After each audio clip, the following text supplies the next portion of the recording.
Seja muito bem-vindo, bem-vinda ao Estudo de Idiomas. Eu sou Igor Barca, ensino francês e inglês para o CACD e hoje estou aqui com outro professor, um professor de inglês, o Alasdair.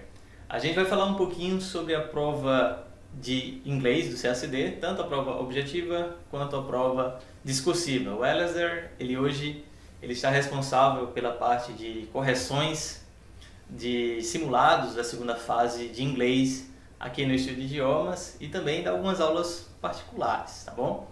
Então vou pedir para ele se apresentar e a gente vai encaixando aí na nossa conversa algumas dicas.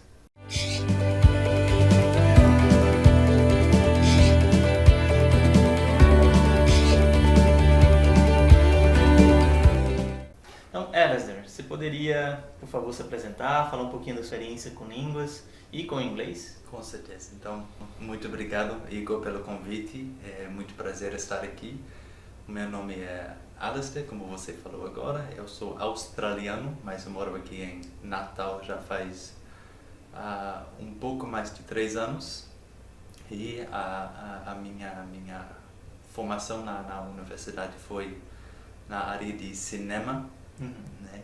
E dentro desse bacharelado na universidade eu também fiz umas matérias sobre a literatura, porque a minha área que eu foco mais no cinema seria escrever roteiro, né? Sim. E agora estou começando a escrever livro e dramaturgia, então eu sempre tive um foco grande em linguagem. Eu comecei a aprender francês com uns 10 anos, estudei por mais ou menos uma década. Depois eu vim ao Brasil, aprendi o português, então isso, esse interesse em linguagem, eu acho que eu sempre tinha. E aí, além do meu bacharelado, eu fiz um diploma no ensino de inglês como língua estrangeira num dos maiores institutos do mundo, que chama-se E2E, ou se a gente for falar no inglês, I2I, é um pequeno jogo de palavras, né, que eles têm no nome do instituto. E eu gostei muito disso porque esse instituto ensinou métodos de ensinar o inglês bem atuais, eu achei. E quando eu trabalhei no Senac também, eu gostei também porque os métodos de Senac eu também achei bastante atuais e correspondia com isso, que era focado muito em o professor facilitar as aulas, organizar as aulas para buscar um desenvolvimento do aluno, lembrando que o professor não está lá para mostrar que já sabe o idioma, está lá para buscar o desempenho do aluno, né? Sim, sim. Então isso para mim foi um trabalho muito, assim, continua a ser, né, um trabalho muito gratificante, porque poder ver esse desempenho, esse desenvolvimento de cada aluno, aluna, isso é muito gratificante. Legal. E hoje você consegue enxergar bem isso corrigindo os simulados de inglês, né? Então você corrige alguns simulados de alguns alunos recorrentes, né? E consegue perceber essa evolução? Consigo. Ótimo. E que dicas você daria, assim, para quem está querendo melhorar a escrita em inglês, para quem está querendo melhorar o desempenho na prova discursiva de inglês, a prova em que a gente tem que escrever bastante, traduzir, verter, fazer resumos? O que você diria para quem está buscando, né, quem está nos assistindo, melhorar o desempenho nessa prova? Uma coisa que eu tenho percebido nessas provas é que geralmente a parte mais forte de todos os alunos é a tradução do inglês para o português, sendo que o português é o idioma que os alunos já têm o domínio, né? Sim. E, então, com isso a gente pode deduzir que quando escrevemos ou tentamos criar linguagem em idioma que não seja o nosso, é muito mais desafiador, é muito mais difícil criar conceitos bem compreensíveis e ligar aqueles conceitos. Então, às vezes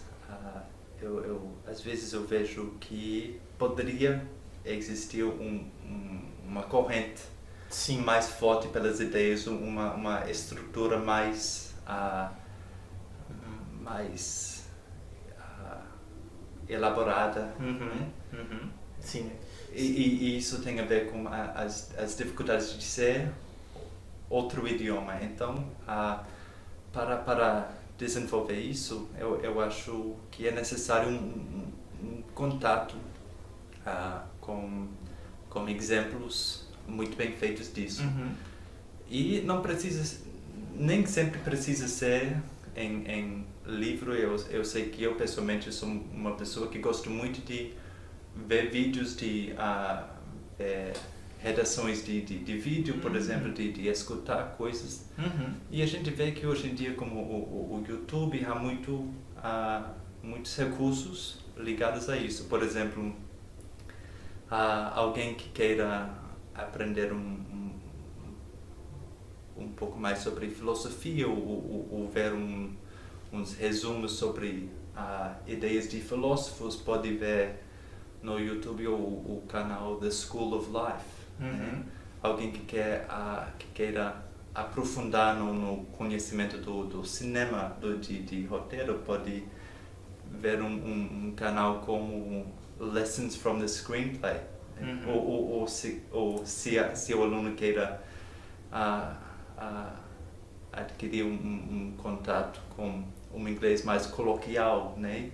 Poderia ver vídeos de comediantes procurando Live at the Apollo. Então, como tem esses recursos gratuitos e disponíveis para nós, eu acho bom aproveitar, além de, claro, um contato com a escrita é fundamental também, só que dependendo das formas de cada pessoa aprender melhor, pode ir seguindo os caminhos mais práticos para cada um. Sim. Cada um tem sua forma de aprender e cada um desenvolve mais ou menos o seu caminho, o seu método de estudo, né? Exatamente. É interessante, você falou agora algo bem importante, né? Sobre esse contato com a escrita também. E eu acho que os alunos leem bastante inglês, eles também escrevem bastante inglês, mas pela minha experiência eu acredito que o que falta, além do que você falou, né, essa consciência maior da linha argumentativa, né, de ligar bem as ideias, né, ter uma introdução bacana, ter um fechamento de fato do texto, é também a questão dos erros, né? O erro ele é importante, né? Assim, a gente erra e quando a gente é corrigido, a gente precisa, na próxima vez, tentar evitar esse erro, já que a gente sabe qual é o correto. Né? E eu vejo que muitos alunos não fazem isso. Né? Eles pegam ali a correção, eles veem mais ou menos o que erraram e não se corrigem para a próxima redação. Eu acho que seria muito importante, né? Essa autocorreção também no próximo exercício. Né? Eu acho que seria bem legal. Uma dica que eu deixo aí para os alunos, tanto meus alunos de inglês e francês, né, é se corrigir para o próximo exercício, que o objetivo é sempre evoluir, é sempre fazer um exercício melhor do que o outro, né? E isso também como a prática, né? Porque se a gente apenas for pensar e tentar aguardar, Sim. Muitas vezes não iremos conseguir, mas se o aluno for andar praticando novamente, já corrigindo aquele erro e escrever várias vezes pensando especificamente naquilo, é que vai com certeza desenvolver. Com certeza. A escrita é um mundo, assim, muito rico, né? Muito bacana. Gosto bastante também de escrever, escrevo bastante. Também escrevo alguns artigos, escrevo poesias também, né? Tanto em inglês, português, francês. E, enfim, a gente sabe que é um mundo diferente, por exemplo, de uma prova objetiva, né? Na prova objetiva, a gente tem outras pegadinhas, né? Se na escrita a gente está mais livre para escrever, a gente precisa de uma linha argumentativa, né? Dar uma coesão, uma coerência ao nosso texto. Na hora de responder uma prova objetiva, a gente tem que saber ler melhor, né? Saber observar bem as características do texto, enfim, tem um bom vocabulário também, que na prova objetiva a gente tem questões relativas ao vocabulário, né? Mas eu queria saber de você, o que é que você pode deixar de dicas para quem quer fazer uma boa prova objetiva? O edital está chegando, a prova vai ser daqui a mais ou menos uns 2 meses, né? Os alunos estão se preparando, fazendo revisões. O que é que você deixaria de dicas da prova objetiva de inglês?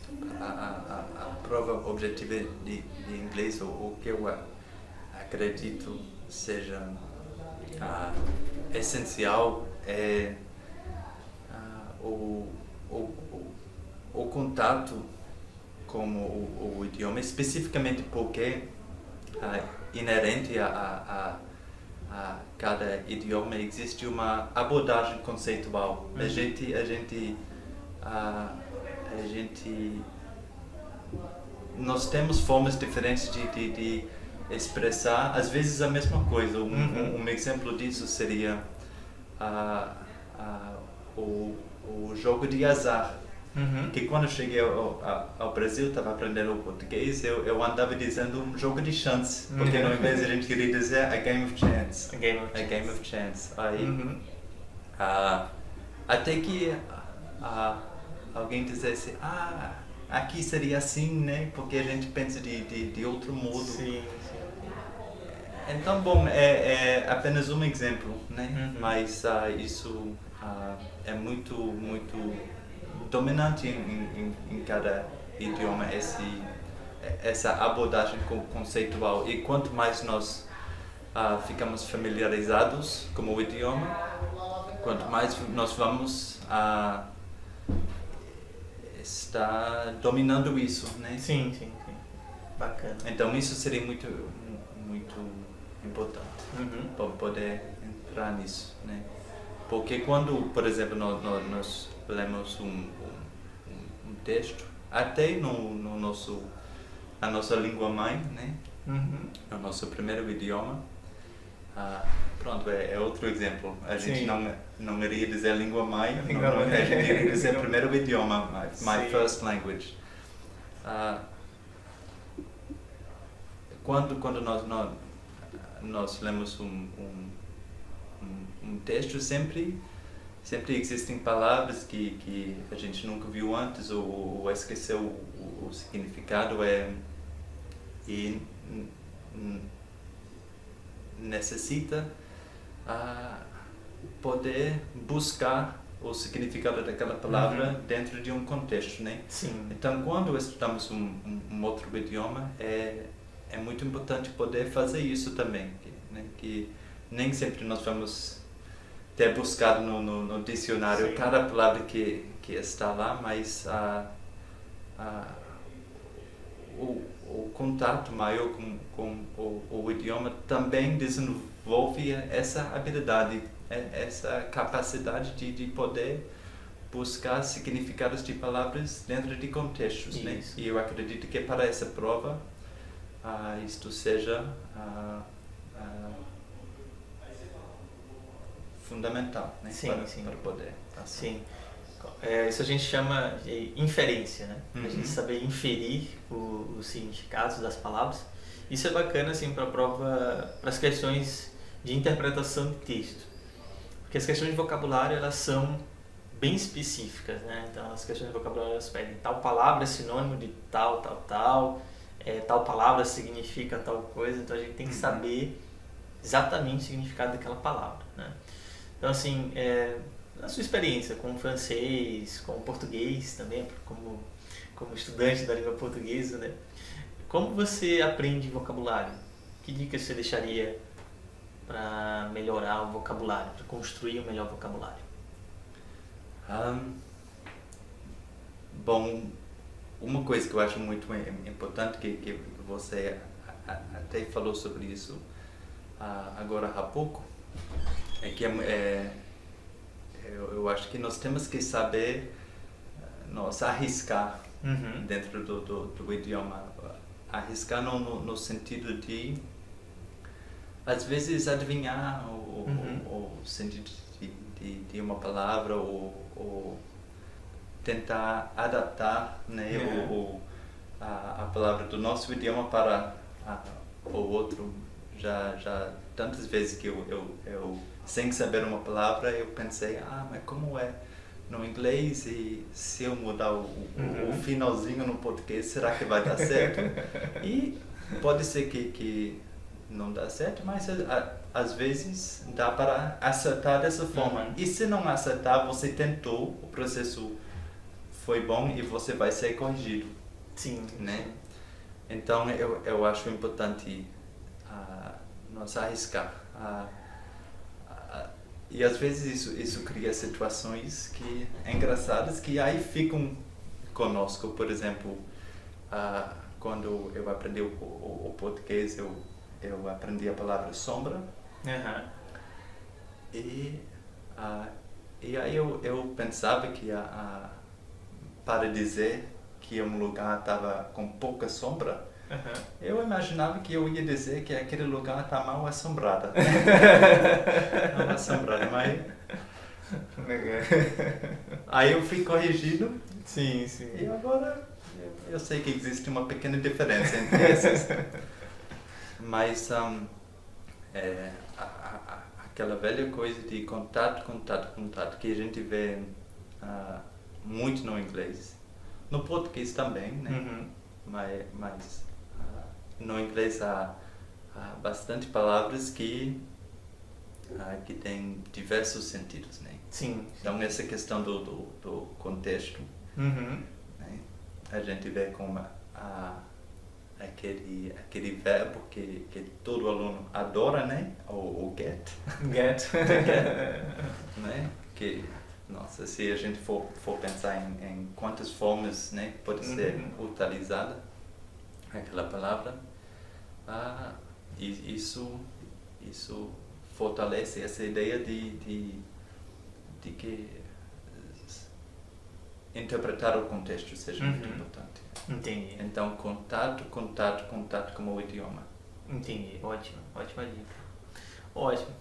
Então é isso, eu gostaria de agradecer muitíssimo Muito obrigado. a sua participação aqui. Eu que agradeço. Espero que você também tenha gostado do vídeo. Deixe o seu curtir, compartilhe com seus amigos interessados no concurso diplomata. E vou tentar fazer mais vídeos assim, com entrevistas, talvez até entrevistando alguns alunos, para saber um pouquinho do processo de preparação deles também, né? Pode ser interessante. Bom, então é isso. Obrigado e até a próxima. Thank you very much.